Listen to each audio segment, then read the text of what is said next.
오늘 하나님 주시는 말씀은 하박국입니다. 구약성경 하박국. 제가 가진 성경으로는 1303면에 있습니다. 구약성경 하박국 2장 1절부터 8절까지 말씀입니다.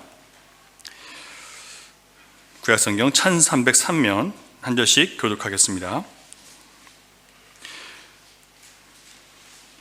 1절부터 8절. 내가 내 파수하는 곳에 서며 성루에 서리라. 그가 내게 무엇이라 말씀하실는지 기다리고 바라보며 나의 질문에 대하여 어떻게 대답하실는지 보리라 하였더니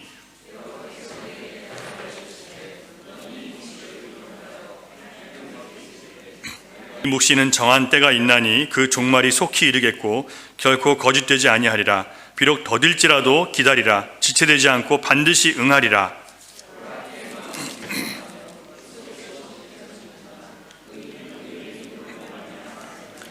그는 술을 즐기며 거짓되고 교만하여 가만히 있지 아니하고 스월처럼 자기의 욕심을 넓히며 또 그는 사망 같아서 족한 줄을 모르고 자기에게로 여러 나라를 모으며 여러 백성을 모으나니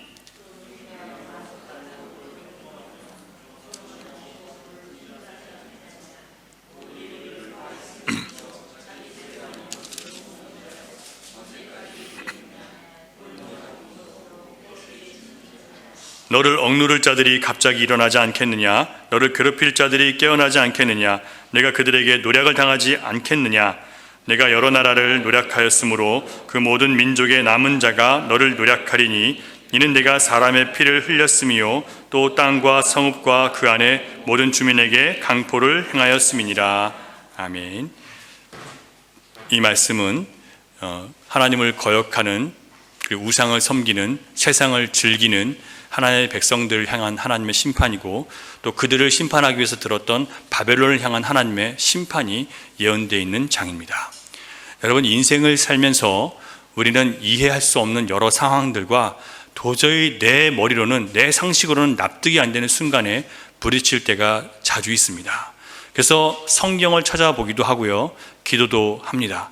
알만한 사람들을 찾아가서 묻기도 하지만 시원한 대답을 얻지 못할 경우가 많이 있습니다. 오늘 우리가 만난 이 하박국 선지자 역시 인간 스스로 답을 낼 수 없는 수많은 주제들에 대한, 수많은 의문들에 대한 궁금증 때문에 괴로워했던 한 사람입니다. 근데 이 사람은요, 이 하박국은 이런 문제들에 대해서 모든 것을 아시는 하나님 앞으로 가지고 나가서 묻고 자신의 무지로부터 오는 괴로움을 하나씩 풀어 나갑니다. 그 과정을 기록한 것이 하박국서예요. 하박국서를 훑어보면 하박국 선지자의 첫 번째 질문이 뭐냐면 어찌하여 하나님의 선택받은 나라가 이렇게 폐역과 겁탈과 강포가 가득하고 변론과 분쟁이 일어났습니까? 라는 질문이에요. 자, 우리가 하나님의 백성들이고 하나님이 세우신 나라인데 왜 하나님의 백성들이 이렇게 폐역하도록 내버려 두십니까? 폐역이라는 것은 하나님의 뜻을 알면서도 일부러 거역하는 거예요. 하나님이 싫어하는 것을 알면서도 하는 것을 폐역이라고 해요. 겁탈, 강포, 힘 있는 사람들이 없는 사람들을 힘으로 빼앗고 그리고 두렵게 만들어요. 폭력을 써요. 그리고 서로 옳다고 변론하고 분쟁하고 싸우고 있어요. 이 하나님의 나라 가운데 이런 일이 있는 거예요. 하박국 선지자는 도대체 왜 하나님의 나라에 이런 일이 있습니까? 라고 하나님께 질문합니다. 하박국은 하나님을 떠나서 타락하고 병든 남유다를 말씀으로 개혁한 바로 전시대의 왕 요시야 왕 다음 세대 여호야김이라는 다시 하나님의 나라를 다시 죄악된 나라로 바꿔버린, 타락시킨 그 여호야김 시대에 활동했던 선지자예요. 당시 이 여호야김은 하나님 보시기에 악을 행했는데 그 악을 행한 것에 대한 결과로 하나님께서 바벨론을 진노의 막대기로 들어서 이 예루살렘을 둘러쌌어요. 두렵게 하고 이 공포 가운데 들어가게 했어요. 그렇게 했을 때 사실 그렇게 하는 것은 하나님께서 회개하라고 하신 건데 회개하기는커녕 어떻게 하냐면 오히려 애굽을 불러서 우리의 이 어려움으로부터 애굽을 통해서 이기려고 하는 거예요. 여러분, 가장 신자가 어리석게 선택하는 게 뭐냐면 하나님 앞에 회개해야 할 일들에 대해서 하나님 앞에 나아가서 해결할 문제들을 세상의 사람들을 통해서나 세상의 환경이나 세상의 어떤 물질을 통해서 그 문제를 해결하려고 할 때 가장 어리석은 거예요. 기도하면 무슨 소용이 있냐고요? 기도하면 하나님이 열어주시는 길이 있어요. 기도 안 하기 때문에 그 도움을 못 받는 거예요. 그리고 하나님이 기도 응답 안 해주신다고, 기도해도 소용없다고 그러는 거예요. 하박국은 하나님을 떠나서 타락하고 병든 이 남유다를 다시 하나님의 나라로 돌이키고 싶은 마음이 있었는데 그게 보이지 않는 거예요. 그 과정에서 이 타락한 나라는 계속해서 또 애굽 땅에다가 돈을 보내야 애굽 군대가 와서 우리를 위해서 일을 해줄 거 아니에요. 그러니까 돈을 보내느라고 백성들을 자꾸 탈취하는 거예요. 가서 돈을 빼앗고 백성들에게 삶을 어렵게 만드는 거예요. 하박국은 이런 문제들을 보면서 하나님께 부르짖어 기도합니다. 그런데 하나님이 어떻게 하세요? 아무런 개입도 하지 않으시고 선이 악에게 패배하는 이해할 수 없는 일들이 계속 벌어지는 거예요. 여기에 대해서 하박국은 하나님께 도전적인 질문을 합니다. 도전적인 질문, 첫 번째 세 가지인데요. 하나님이 사랑이시라면 우리가 고통당할 때 하나님은 어디 계신 겁니까? 하나님이 사랑이라면 우리가 고통당한데 왜 내버려 두세요? 이게 첫 번째 질문이에요. 두 번째 질문, 하나님이 공의로우시다면 왜 세상의 악한 자들과 죄인들이 형통하고 평안하게 잘 먹고 잘 살다가 그렇게 죽습니까? 셋째, 하나님이 선하시다면 왜 악인이 의인을 압제하도록 내버려 두십니까? 왜 믿는 내가 믿지 않는 인간들한테 이렇게 고통당하도록 내버려 두십니까? 하나님 선하신 분 맞으세요? 이렇게 세 가지 질문해요. 이 질문을 조금 신학적으로 바꾸면 도대체 세상을 다스리는 하나님의 섭리는 무엇입니까? 도대체 세상을 하나님은 어떻게 다스리길래 이 모양입니까? 라고 따지는 거예요. 여러분, 많은 신자들이요 이런 질문을 갖고 있어요. 하나님, 정말 하나님이 사랑의 하나님이십니까? 그런데 세상이 왜 이렇습니까? 정말 하나님 공의 하나님이세요? 그러면 왜 내가 이렇게 힘들고 저 악인들은 저렇게 잘 나갑니까? 왜 저들을 심판하지 않으세요? 하나님 공의 하나님 맞으세요? 이런 질문들을 갖고 있어요.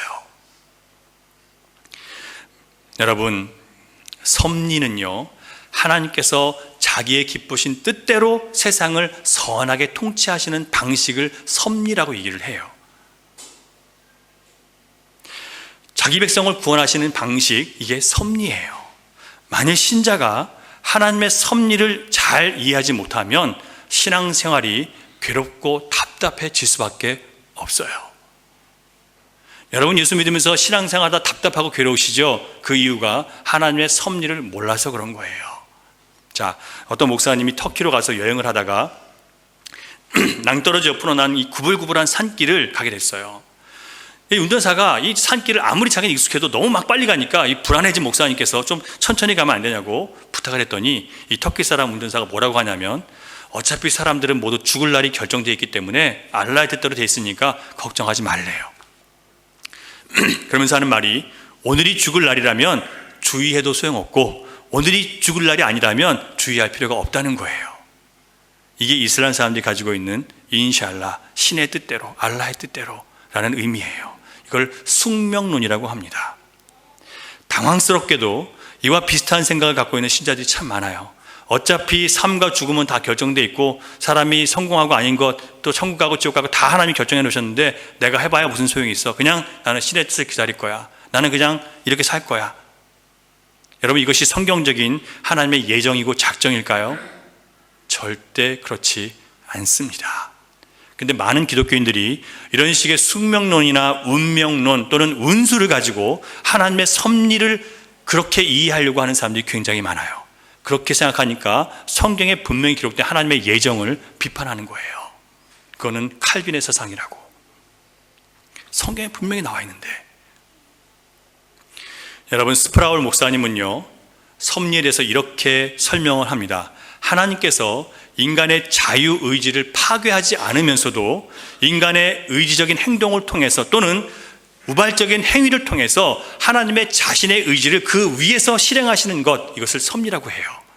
이해가 되세요? 자, 우리는 우리의 자유대로 이런저런 일을 해요. 그런데 하나님은 우리의 자유대로 한 것 위에서, 하나님은 그 위에서 그 뜻을 이루고 계신다는 거예요. 그 예로 요셉의 형들은 아버지가 요셉을 너무 편파적으로 사랑하니까 질투했죠. 그래서 어떻게 합니까? 처음에는 죽이려고 하다가 죽이기까지 팔아버리자 해서 팔아버렸어요. 자, 그들은 무슨 의지에 따라 행동한 거예요? 그들 안에 있는 악한 의지를 따라서 팔아버렸어요. 그런데 나중에 그게 어떻게 됩니까? 요셉이 뭘 깨달아요? 형님들은 나를 팔아버렸지만 하나님의 것을 의로 선한 것으로 바꾸셔서 모든 백성들을 구원하고 아버지와 형제들과 모든 백성들을 구원하시기 위해서 나를 사용하셨다는 거예요. 인간은 죄를 짓지만 그 모든 것 위에 하나님은 뭘 하세요? 하나님의 선을 이루신다니까요. 구원을 이루신다니까요. 이게 하나님의 섭리예요. 이걸 모르니까 오늘 나에게 주어진 이 어려운 환경, 사람들과의 갈등, 내가 원하지 않는 일들이 벌어질 때 하나님 도대체 뭐 하시는 겁니까? 이러고 있는 거예요. 하나님의 섭리를 몰라서 그런 거예요. 그러니까 믿음 생활이 답답한 거죠. 괴로운 거예요. 하이델베르크 교리 문답을 보면 섭리를 이렇게 가르쳐요. 한번 같이 보겠습니다. 같이 읽어볼게요. 시작. 섭리란 하나님의 전능하고 언제 어디나 미치는 능력으로 하나님께서 마치 자신의 손으로 하듯이 하늘과 땅과 모든 피조물을 여전히 보존하고 다스리시는 것입니다. 그리하여 잎새와 풀, 비와 가뭄, 풍년과 흉년, 먹을 것과 마실 것, 건강과 질병, 부와 가난, 참으로 이 모든 것이 우연이 아니라 아버지의 손길처럼 우리에게 임합니다. 섭리는요, 언제 어디서나 미치는 하나님의 능력, 예외가 없어요. 우리 일상 가운데 벌어지는 모든 일들이 다 어디에 있어요? 하나님의 다스림 안에 있다는 얘기예요. 그런데 그러면 왜 이렇게 힘들어요? 라고 얘기하죠. 그 다음에 보시면 그리하여, 밑에 보시면 그리하여 잎새와 풀, 비와 가뭄, 자연 만물 속에서 자연의 돌아가는 과정을 통해서 자연이 항상 우리에게 좋은 것만 줍니까? 때로는 태풍이나 때로는 자연재해로 인해서 고통을 당하기도 하죠. 좋은 것만 주지 않아요. 때로 비가 와서 우리에게 풍족하게 되기도 하지만 비가 와서 홍수가 나서 고통당하기도 해요. 때로는 가뭄이 와서 힘들기도 해요. 적절한 비가 오는 것도 오는 것이 하나님의 뜻이지만 반면에 가뭄이 오는 것도 하나님의 뜻이에요.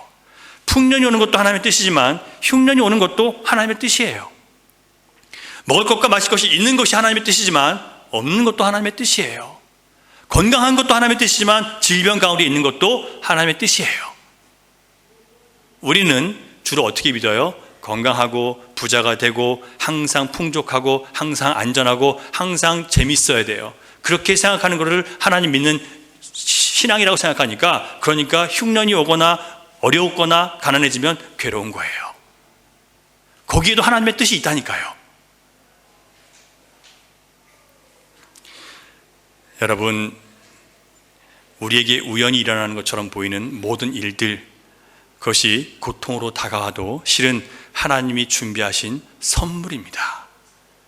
그것을 통해서 우리를 하나님을 깨닫게 하시는, 반드시 깨닫게 하시는 과정이에요. 우리 자신의 진 면목을 보게 하는, 내가 내 자신을 제대로 모르고 살아가거든요. 내 자신이 어떠한지를 제대로 보게 해주는 그런 과정이에요. 나는 내가 괜찮은 줄 알고 살거든요. 하나님 말씀 앞에 서니까 안 괜찮아요. 그걸 깨닫게 하시는 거예요. 종교개혁자 칼빈은 섭리에 대해서 이렇게 말합니다. 다시 한번 보여주세요. 같이 읽어봅니다. 시작. 하나님의 섭리의 빛이 한번 경건한 자에게 비치면 그는 무한한 안도감을 느끼게 되며 자신을 억누르던 모든 불안과 공포로부터, 모든 근심과 염려로부터 자유하게 된다. 섭리에 대한 무지는 궁극적 불행이며 최상의 축복은 섭리를 아는 데 있다. 자, 하나님의 섭리를 한번 깨달은 경건한 사람은 어떻게 된다고요?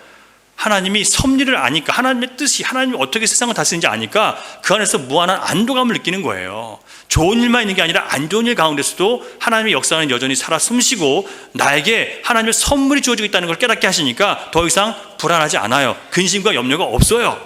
자유하게 되는 거예요. 그래서 섭리에 대한 무지는 뭐라고요? 궁극적인 불행이래요. 하나님의 섭리를 모르는 사람은요, 태어나면서 죽을 때까지 불행하게 살다 가는 거예요.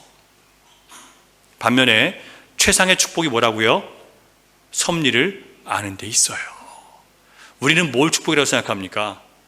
내가 원하는 좋은 조건들이 이루어지면 축복이라고 생각하나요? 아니에요. 하나님의 섭리를 깨닫는 것이 최상의 축복이에요. 결국 하박국이나 시편의 기자들, 예언자들, 그리고 오늘 우리가 신앙생활하면서 이렇게 답답하고 괴로웠던 이유는 뭐예요? 하나님의 섭리를 이해하지 못하고 신앙생활을 했기 때문에 그렇다는 거예요. 중요한 것은 그런 질문을 하나님께 묻고 기다리는 가운데 반드시 하나님은 답을 주십니다. 근데 우리는 조금 묻다가 에이, 다 필요 없어, 하나님 안 계셔, 떠나버리는 거예요. 그 기다림의 과정이 제일 소중한 시간인데 그걸 못 버티고 그냥 떠나버리는 거예요. 하나님 안 계셔, 내가 그렇게 결론을 내버려요. 하나님이 하박국 선지자에게 대답을 주셨어요. 그 대답이 무엇입니까? 그 대답은 너무 평범해서 겨우 이거야? 그렇게 할 만큼 평범합니다. 2장 4절을 같이 한번 읽어볼까요? 시작. 보라, 그의 마음은 교만하며 그 속에서 정직하지 못하나 의인은 그의 믿음으로 말미암아 살리라. 자, 보라, 그의 마음은 교만하고 정직하지 못했다. 이 교만은 누굴 얘기하는 거예요? 지금 이스라엘 백성들을 얘기하는 거예요. 예루살렘의 모든 백성들이 왕부터 시작해서 종교 지도자들, 또 많은 가졌다고 하는 사람들, 세상의 것을 가지고 교만해진 사람들이에요. 세상의 것을 가지고 누리고 내가 어떤 자리에 있다는 것 때문에 나는 괜찮은 사람인 줄 알고 사는 모든 사람들, 그것을 의지해 사는 모든 사람들을 교만한 사람이라고 얘기를 해요. 하나님을 의지하지 않는 모든 사람이 다 교만한 사람이에요.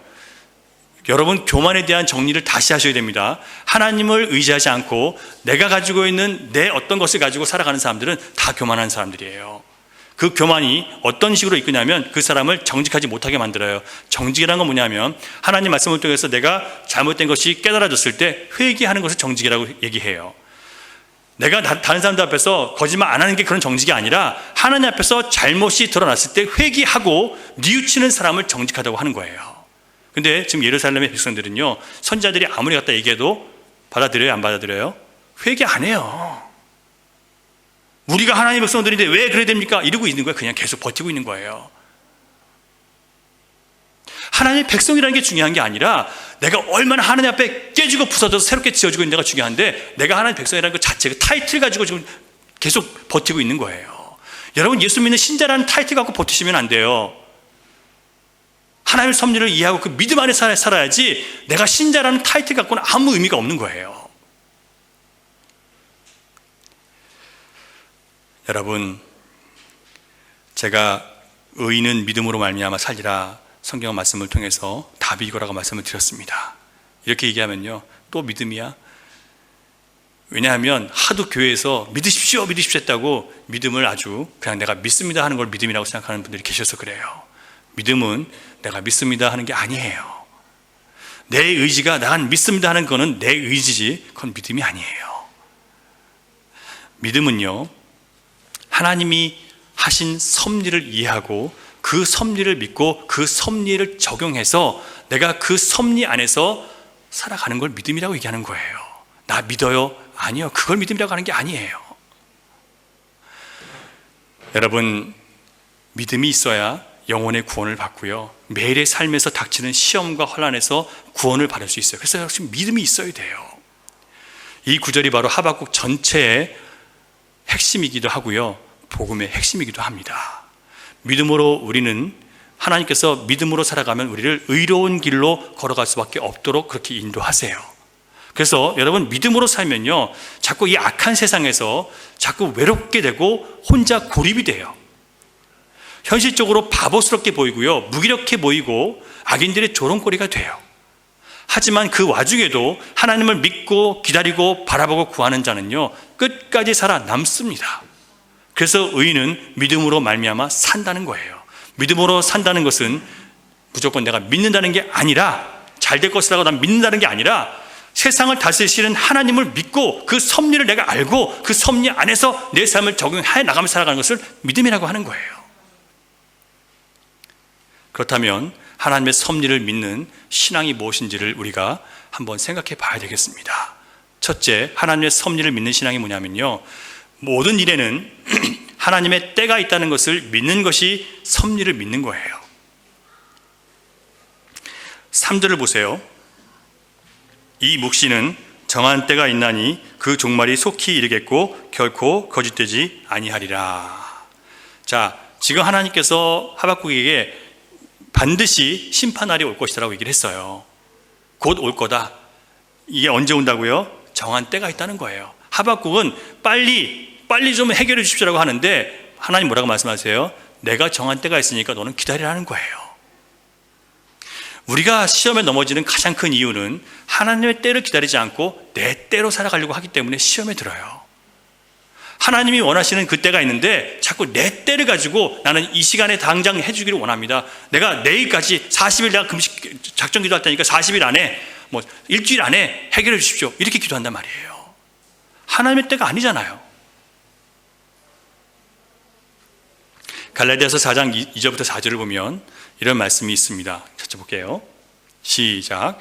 그 아버지가 정한 때까지 후견인과 청지기 아래에 있나니 이와 같이 우리도 어렸을 때 이 세상의 초등학문 아래에 있어서 종노릇하였더니 때가 차매 하나님이 그 아들을 보내사 여자에게서 나게 하시고 율법 아래에 나게 하신 것은, 자, 여자에게 나게 하는 것은 요셉의 아들이 아니라 하나님의 아들이라는 뜻으로 여자의 후손이라고 말씀하신 거고, 율법 아래에 났다는 것은 하나님의 아들은 율법 아래에서 났다는 거예요. 왜냐하면 이 율법 아래에서 모든 하나님의 백성들은 배우는 거예요. 지금요, 율법을 통해서 자신의 죄됨을 배우고 자신의 연약함을 배우고 어쩔 수 없는 죄인이라고 깨닫게 하시는 거예요. 그 모든 걸 깨닫게 된 다음에 그 다음에 누가 와요? 깨달은 다음에 예수님이 오셔서 죄인인 우리들을 구원하실 수밖에 없는 예수님이 나에게 필요하다고 내가 고백하게 만드는 거예요. 그러니까 내가 예수님이 없이는 살 수 없다는 것을 뼈저리게 느낄 때까지 우리는 그때를 기다려야 되는 거예요. 여러분, 하나님 없이는 난 못 산다는 고백하고 살아가십니까? 예수 그리스도의 십자가 구원이 아니고 난 못 삽니다, 여러분 고백하셨습니까? 다? 그때가 올 때까지는 아직 아닌 거예요.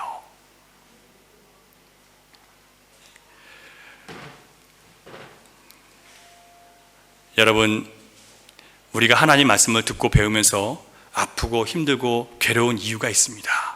하나님 말씀 들으면서 또 찔리고 괴롭잖아요. 왜 그런 줄 아세요? 왜 하나님께서 우리 삶 가운데 이런저런 시험을 주시는 줄 아세요?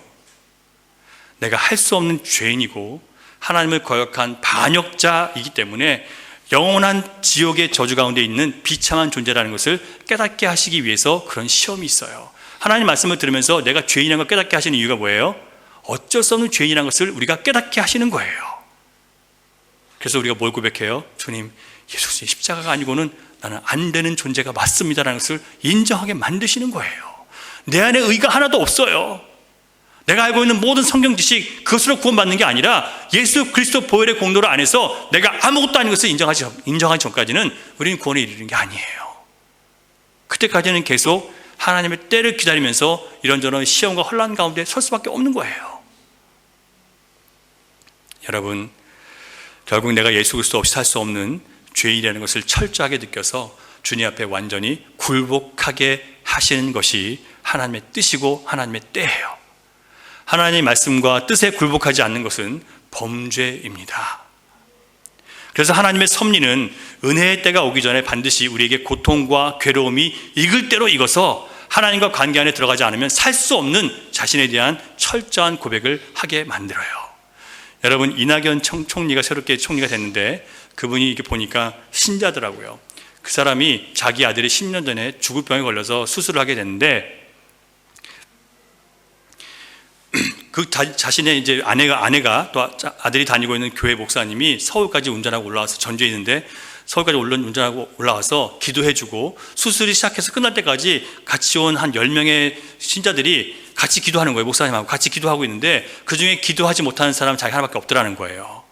이렇게 아무것도 할 수 없는 절망의 때에 절대자를 찾을 수 없는 자기가 얼마나 보잘것없이 느껴지든지, 그래서 하나님 앞에 굴복했다는 거예요. 그리고 세례를 받고 지금까지 신앙생활을 한대요. 여러분, 이런 경험 하셨습니까? 나 하나님 없이는 아무것도 아닌 내 자신을 발견하셨습니까? 그게 바로 때예요, 때. 그때까지 우리는 계속 환난을 당할 수밖에 없는 거예요.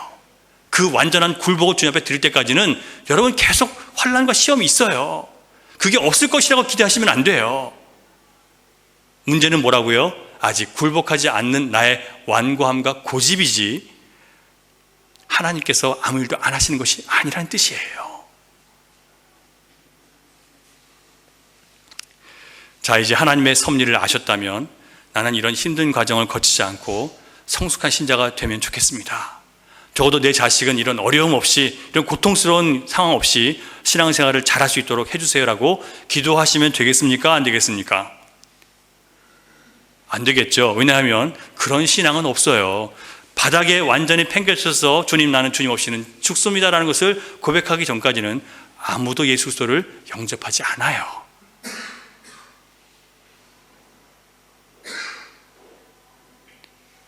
하박국처럼 자신이 가지고 있는 모든 지혜와 성경 지식을 다 동원해도 하나님의 뜻을 못 이해해서 답답해 죽겠어서 하나님 앞에 서서 주님 좀 살려주세요, 나에게 좀 답을 주세요, 내 인생의 길을 좀 알려주세요 라고 주님 앞에 나올 때까지는 여러분 굴복한 게 아니에요.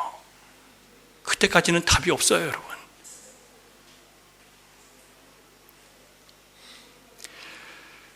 하나님의 섭리는 하나님을 섬긴다고 하면서도 여전히 자기가 주인된 삶을 사는 자들에게 결코 복을 주시지 않기로 확정된 뜻이 있다는 것을 여러분 아셔야 됩니다. 하나님 앞에 굴복해야 복이 있는 거예요. 그 전까지는 복을 받을 생각을 하지 마세요.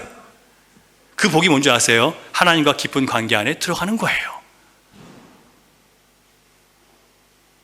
내가 아무리 나의 의지와 정신과 열정을 담아서 선행을 하고 물질을 갖다 바치고 봉사를 해도 먼저 우리가 하나님 앞에 완전히 굴복할 때까지는요, 우리에게는 비도 오고 강도 있고 풍년도 있지만 흉년도 와요. 밝은 때도 있고 어두울 때가 교체돼서 오는 거예요. 언제까지? 완전히 굴복할 때까지. 완전히 굴복하면요, 흉년이 문제가 아니에요. 가난이 문제가 아니에요. 절망이 문제가 아니니까 아무것도 아닌 것처럼 보이기 때문에 전혀 그것 때문에 영향을 받지 않아요.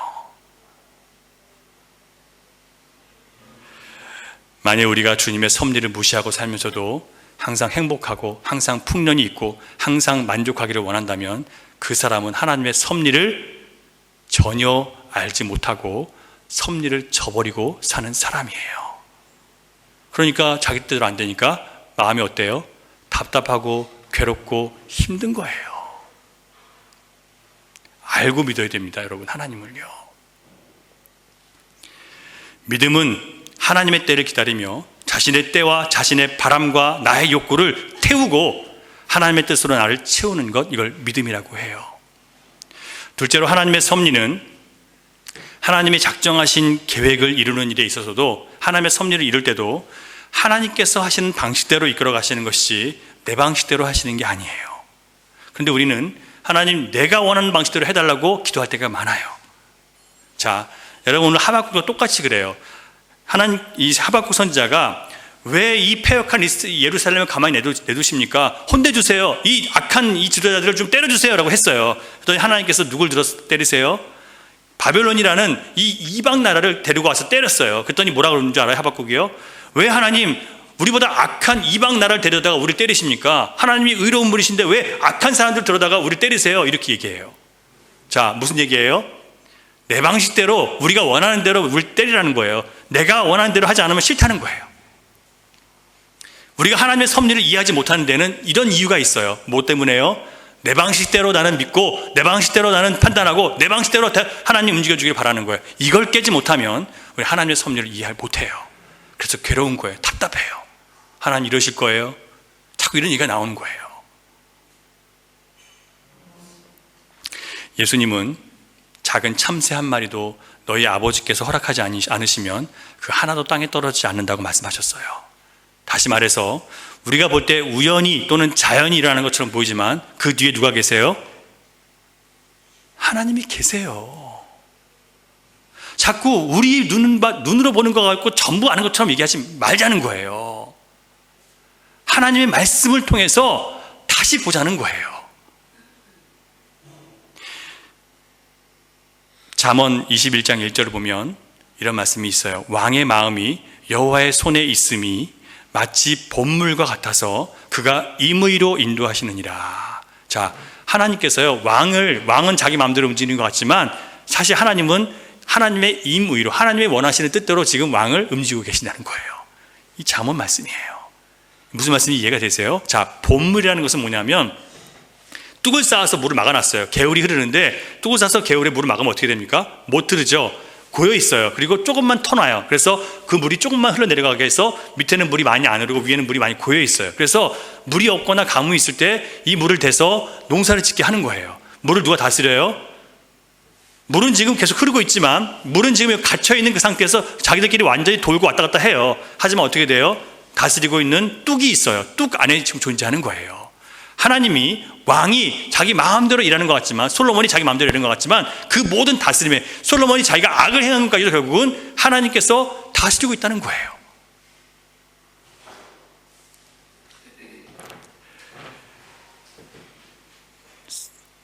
더 나아가서 성경을 보면요, 우리의 악한 행동까지도, 우리의 죄까지도 하나님의 섭리 안에 있다고 가르쳐주고 계세요. 사도행전 4장 27절 28절을 제가 읽어드릴게요. 들어보세요. 과연 헤롯과 본디오 빌라도는 이방인과 이스라엘 백성과 합세하여 하나님께서 기름 부으신 거룩한 종 예수를 거슬러 하나님의 권능과 뜻대로 이루려고 예정하신 것을 행하려고 이성에 모였나이다. 자, 헤롯과 빌라도, 자, 둘이 적이에요. 항상 적이었던 사람인데 하나가 돼요. 이방인과 이스라엘 항상 적이죠. 합세했어요. 뭐 하려고요? 하나님께서 기름 부으신 거룩한 종 예수를 죽이려고, 십자가에 못 박으려고 다 하나가 돼요. 무슨 얘기인지 아세요? 모든 인류가 하나님이 이 땅에 보내신 아들 예수를 죽이는데 일치했다는 거예요. 왜요? 모두가 죄인이니까. 그런데 이렇게 거스르는 것이 누구의 예정이었다고요? 하나님의 권능과 뜻대로 이루려고 예정하신 거래요. 누가요? 하나님이 예정하셨대요. 모든 인류가 하나님을 거역하는 걸 하나님이 예정하셨다니까요. 사람들이 이렇게 물어보죠. 하나님께서 정말 하나님이시라면 왜 아들 예수를, 메시아를 사람들이 거부하도록 내버려 두십니까? 이렇게 질문하죠. 뭐래요? 하나님이 그렇게 하도록 예정하셨대요. 우리의 죄 가운데 우리는 하나님의 아들을 거부하도록 하나님이 예정하셨대요. 이 엄청난 말씀을 보세요. 모든 인간이 다 하나님의 아들들을 몰라보고 외면하고 십자가에 못 박았지만 그게 아버지 하나님의 예정이었대요. 그 아들을 십자가에 죽임으로 모든 인류의 죄를 아들에게 감당시키시고, 그 담당한 십자가를 통해서 우리에게 참된 자유를 믿는 자에게 주시는 거예요. 하나님은 하나님의 섭리를 인간의 모든 거역과 죄악과 반역 위에서 여전히 이루고 계신 거예요.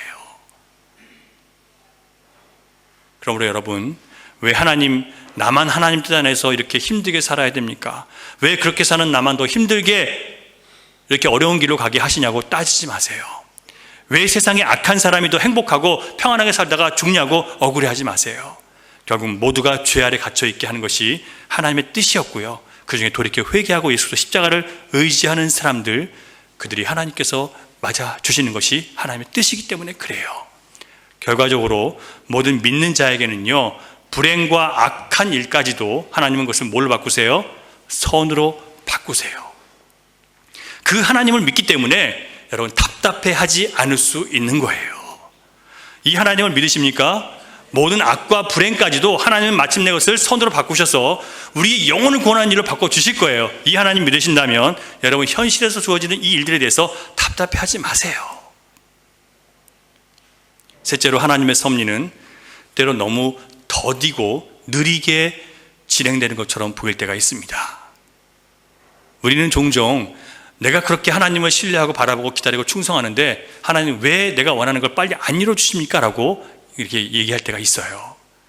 여러분, 임마누엘의 땅, 이 땅이 임마누엘, 하나님이 함께 하시는 땅인데 하나님의 길이 온전하다는 것을 우리에게 알게 하시기 위해서 하나님 빨리 나에게 응답해 주십시오라고 우리 얘기해요. 하나님의 섭리 가운데서 우리를 가장 어리둥절하게 만드는 요소가 바로 이거예요. 하나님께서 너무 더디게 일하시는 것. 우리는 언제나 우리의 욕망이 속히 이루어지기를, 빨리 응답되기를 바라는 마음이 있어요. 그러나 하나님께서 우리에게 기도하게 하시는 것, 이런 간구를 갖게 하시는 것은요, 하나님의 음성을 듣고 자신의 길을 바로잡는 수단으로 하기 위해서 기도를 하게 하시는 것이지, 우리가 원하는 것을 응답받게 하기 위해서 기도하게 하시는 게 아니에요. 첫 번째 목적은 뭐예요? 하나님의 음성을 듣기 위해서 우리가 기도하는 거예요. 내가 가지고 있는 뜻을 하나님의 뜻에 맞추어서 깎고 다듬고 부수어서 주님 앞에 내려놓기 위해서 기도하는 거예요. 그런데 우리는 뭐하러 기도해요? 내가 원하는 대로 해달라고 기도해요. 그러니까 안 이루어주면 뭐라 그래요? 하나님 응답도 안 해주신다고, 하나님 살아계시지 않다고, 하나님 기도해도 소용없다고 이렇게 얘기해요.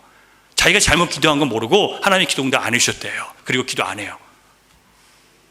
답답하죠 정말. 하나님 보시기에 얼마나 안타깝겠어요. 기도는 호흡인데 호흡을 안 하고 사는 거랑 똑같은 거예요. 영적인 호흡을 안 하고 사는 거랑 똑같은 거예요.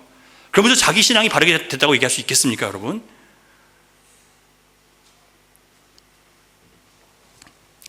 하나님께서 더디 일하시는 것처럼 보이는 것은 아직 우리가 그 상황과 사건을 통해서 만나야 될 하나님을 아직 만나지 못했고, 하나님에 대한 참 지식이 없기 때문에, 우리가 하나님께서 나를 통제할 수 있는 주권을 내어드리지 않기 때문에 우리가 하나님이 더디 일하시는 것처럼 보이는 거예요. 그 상황 가운데 여러분, 하나님 원하시는 것은요, 내가 원하는 것을 내려놓고 주님께서 말씀하신 대로 나를 주님께 드리는 걸 원하시는데, 나는 안 드리고 내가 원하는 대로 계속 해달라고 그러는 거예요. 그러니까 답이 있습니까? 없습니까? 안 오죠. 답은 언제 와요? 내가 그것을 내려놓을 때 오는 건데 내가 안 내려놓고 있는 거예요. 그러면서 주님 앞에 왜 답을 안 주시냐고 그러는 거죠.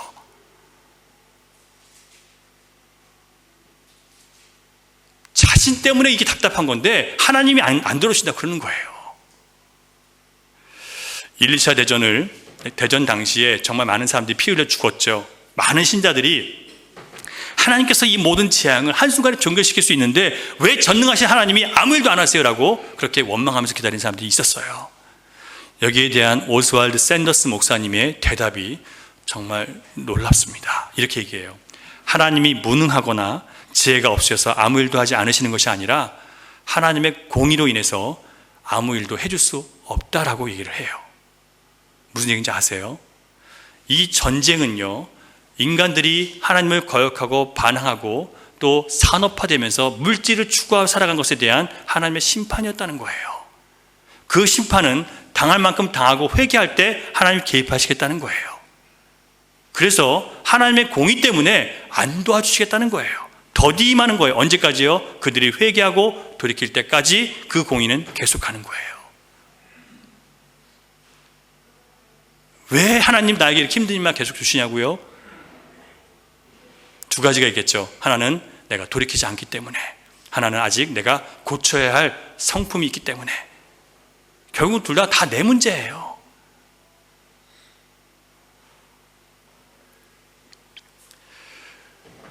이 하나님의 공의의 심판에서 벗어나는 방법은요, 그 공의의 심판 앞에서 괴로움을 당할 때 나의 죄와 악을 뉘우치고 회개하고 그리스도께 굴복하기로 돌아서는 것밖에 방법이 없습니다. 그렇지 않고는 죄인이 구원받을 길이 없어요. 만약 하나님이 죄인의 고통 가운데 철저하게 회개하지 않고 그냥 구원을 주신다면 하나님은 하나님의 공의를 부인하시는 거예요. 하지만 하나님이 거짓말하는 게 되는 거예요. 하나님이 나는 공의 하나님이라고 말씀하셨죠. 그런데 우리가 온전히 회개하지도 않았는데 하나님께서 다시 은혜를 주셨다면 그거는 공의 하나님이 스스로 자신을 속이는 거예요. 하나님은 그렇기 때문에 공의 하나님이시기 때문에 우리가 회개할 때까지 하나님 기다리시는 거예요. 그러므로 인간이 고통 가운데 있어도 하나님이 아무 도움도 주시지 않는 것처럼 보이는 것은 하나님이 느린 것이 아니라 우리가 하나님 앞에 온전히 굴복하고 엎드리지 않기 때문이라는 것을 우리가 알아야 됩니다. 하나님의 섭리는 항상 똑같으세요. 우리가 항상 불변하는 거죠. 조지 밀러 목사님은 두 사람의 구원을 위해서 60년 동안 기도했대요. 한 사람은 죽기 전에 바로 구원받았고 한 사람은 죽음 직후에 구원을 받았대요. 그 기도가 응답되었어요. 얼마나 지독하고 긴 믿음의 시험입니까? 기도하는 사람에게는요, 반드시 하나님의 위로와 역사가 임해요. 우리의 문제는 기도하지 않고 믿지 않는 것에 있지 하나님이 일하시지 않기 때문에 있는 게 아니라는 것을 우리는 알아야 됩니다. 하나님의 응답은 절대 늦지 않아요. 우리가 받을 준비가 안 돼 있는 것이 문제이죠.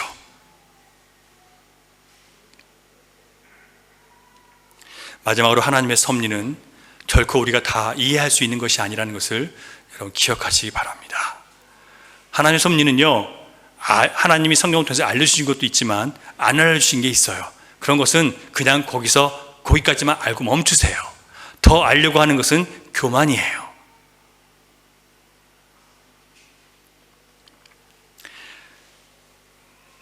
오스왈드 샌더스 목사님은 이런 얘기를 해요. 하나님의 섭리는 많은 풀리지 않는 수수께끼들이 있습니다. 예를 들면 하나님께서는요, 베드로가 설교했을 때는요, 베드로가 유대인들에게 설교했죠. 3,000명의 영혼을 회개하고 돌아오게 하셨어요. 그런데 여러분, 스데반이 유대인들에게 설교했을 때 어떤 일이 벌어졌습니까? 돌 맞아 죽죠. 똑같은 설교를 했는데, 똑같은 유대인들에게 했는데 왜 누구는 3,000명이 돌아오고 누구는 돌 맞아 죽냔 말이에요. 왜 베드로는 여러 가지 고난과 시험 가운데 살아남고 마지막에 순교하는데 야고보는 시작하자마자 그냥 바로 돌 맞아 죽냔 말이에요.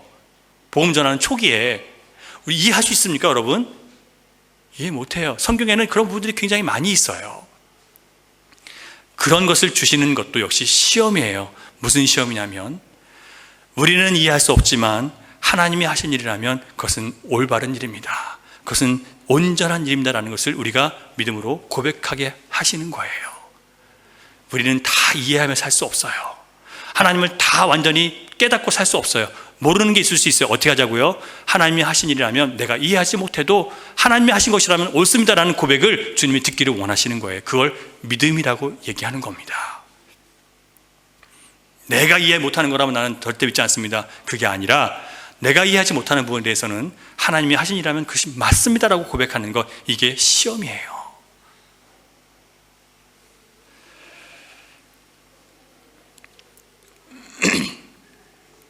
예수님이 이렇게 말씀하세요. 나의 하는 것을 네가 이제는 알지 못하나 이후에는 알리라. 나중에 예수님이 부활하시고 나신 다음에 베드로가 깨닫게 돼요. 그전에는 몰라요. 성령님께서 오신 다음에 그 다음에 다 깨달아요. 요한도 성령님 오신 다음에 깨달았어요. 그전에는 몰라요. 여러분, 우리가 이런 일들이 굉장히 많이 있어요. 성령 충만할 때까지 우리가 못 깨달을 게 많아요. 주님께 굴복할 때까지는 못 깨닫는 게 많아요. 굴복하는 게 먼저예요. 뭘 굴복하냐고요? 하나님이 하신 말씀 앞에 여러분을 겸손히 내려놓으세요. 주님이 맞다고 하시고 거기에 순종하세요.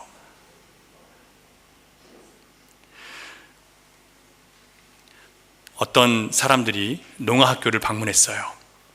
그 농아학교 원장이 방문자들에게, 농아들은 보통 귀가 안 들리기 때문에 말을 못하게 되는 경우가 많잖아요. 그래서 귀도 안 들리고 말도 못해요. 농아학교 원장님이 교회에서 방문 온 사람들인데 학생들에게 일단 질문을 한번 적어보라고, 학생들에게 하고 싶은 질문이 있으면 질문을 하라고 적어보라고 그랬어요. 그러니까 누구냐면 학생들이 질문을 적은 게 아니라 방문한 사람들이 학생들에게 질문을 하려고 칠판에 적는 거예요. 어떤 이 생각이 짧고 무정한 사람 하나가 이렇게 질문을 적었대요. 왜 하나님께서는 다른 아이들은 말도 하고 들을 수 있게 하셨는데 너희들은 말도 못하고 귀도 안 들리게 하셨다고 생각하니? 이런 질문을 한 거예요. 참 입장 곤란한 질문을 했죠. 가끔 이런 말도 안 되는 질문은 말도 안 되는 게 아니라 다른 사람 입장을 생각하지 않고 질문하는 사람들이 있어요. 예. 그런데 그 상황, 그 질문 딱 보더니 애들이 당황스러운 눈빛으로 침묵을 이렇게 지키고 있고요. 몇몇 어린이들은 황당하다는 표정과 함께 눈에 눈물빛이 스치기 시작했습니다. 근데 한 소년이 일어나더니 분필을 쥐고 칠판 앞에 나서 이렇게 대답을 썼어요. 그렇다 할지라도 아버지여, 그것이 당신의 보시기에 좋기 때문입니다. 우리가 말을 못하고 귀를 듣지 못하다 할지라도 그게 하나님 보시기에 좋기 때문에 그렇게 하신 겁니다. 여러분, 이 어린 장애아는 수많은 나이든 그리스도인들이 깨닫지 못하고 실패하고 설명하기 어려워하는 하나님의 사람 다루시는 섭리에 대해서 이미 깊은 교훈을 깨닫고 있었던 거예요. 예수님이 말씀하세요. 누구든지 나를 인하여 실족하지 아니하는 자는 복이 있도다. 여러분, 예수 믿다가 시험 당한 사람 많습니다. 시험이 와요. 내가 시험 들어가겠다고 그 사람 원망할 게 아니라 주님이 허락하신 시험이에요. 뭐 하라고요? 깨지라고. 왜 나만 깨지냐고요? 여러분, 주님 사랑하셔서요. 여러분 사랑하셔서 하나님 것 만드시기 위해서 깨지라고 하시는 거예요. 깨져야 주님의 것이 되니까요. 이 하나님의 섭리를 모르면 원망, 불평할 것밖에 없는 거예요. 사랑하는 여러분, 하나님의 선하심을 믿으세요. 마침내 자기를 믿고 기다리는 자에게 복을 주시고 답을 주시고 선을 이루시는 하나님을 믿으세요. 다른 답이 없어요. 그래서 오직 의인은 믿음으로 말미암아 사는 거예요. 욥처럼 이해할 수 없는 고난을 당해서도 다 잃어버려도 주신 이도 여호와시요 취하신 이도 여호와시니 여호와의 이름이 찬송을 받으실지니이다 라고 고백할 수 있도록 자신을 준비하세요. 여러분, 준비시키세요. 그런 날이 여러분에게 올 거예요. 그러면 여러분 어떻게 하시겠습니까? 주신 이도 여호와시고 취하신 이도 여호와시니까 주님의 이름은 찬송받기 합당하십니다. 믿음의 시험에 이제 그만 넘어지시고 들은 말씀대로 생각하고 적용해서 통과하세요. 작은 시련에도 낙심하고 자기 자존심 다쳤다고 하나님을 외면하는 것이 믿음 없는 오늘 이 시대의 특징입니다. 그럴수록 하박국처럼 더 주님께 나아가서 기다리시는 여러분 되시기를 바랍니다. 하나님의 섭리를 믿는 믿음으로 볼 수 있도록 여러분 기도하시기 바랍니다. 섭리를 이해하고 그 안에서 세상을 볼 수 있도록 나를 주님 새롭게 해달라고 여러분 기도하세요. 기도하세요. 엘리야의 제자 엘리사는요, 갑절의 능력을 가진 사람이에요. 근데 이 엘리사 때문에 암몬 사람들이 아무리 북이스라엘 치려고 해도 항상 가서 깨지는 거예요. 그래서 도대체 왜 우리가 깨지냐? 우리가 질 이유가 없는데 왜 깨지냐 그랬더니 북이스라엘에 있는 이 선지자 이 엘리사가 있는데, 이 엘리사는 우리가 이 왕과 우리가 이 비밀스럽게 하는 회의도 다 알고 하나님께서 그에게 가르쳐줘서 다 방비하고 있다는 거예요. 그래서 우리가 이길 수 없다는 거예요. 그래서 이 암몬 왕이 화가 나가지고 그러면 군대를 먼저 보내서 이 엘리사부터 죽여버리자 그랬어요. 그래서 큰 군대와 병거를 끌고 이 군대가 가서 지금 나하스가 살고 있는 도단을 둘러쌌어요. 엘리사가 있는 도하스를 둘러쌌어요. 그때 이 선지자 학교에 있는 모든 종들이 두려워 떨고 게하시라는 종이 그걸 보고 와서 엘리사한테 가서 얘기하는 거예요. 큰일 났습니다. 우리 죽었습니다. 지금 엄청난 군대가 지금 우리 둘러싸고 우리 죽이려고 합니다. 그러고 있어요. 그때 엘리사가 뭐라고 얘기한지 아세요? 게하시한테 두려워하지 말라. 우리와 함께한 자가 그들과 함께한 자보다 많으니라. 그래서 게하시가 나가서 봤어요. 있긴 뭐가 있어요? 아무것도 없죠. 아니 뭐 장난하는 겁니까? 지금 뭐가 있다고 그런 겁니까? 그랬죠. 그때 엘리사가 뭐라고 얘기해요? 엘리사가 그를 위해서 기도해 주는 거예요.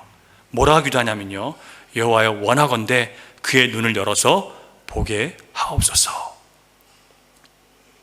그러자 여호와께서 게하시의 눈을 뜨게 하셨어요.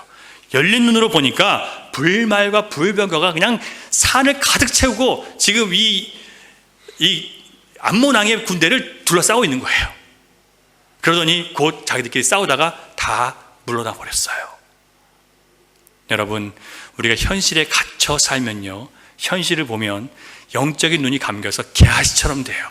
문제밖에 안 보여요. 우린 죽었다라고 해요. 우린 큰일 났다라고 해요. 왜 그렇다고요?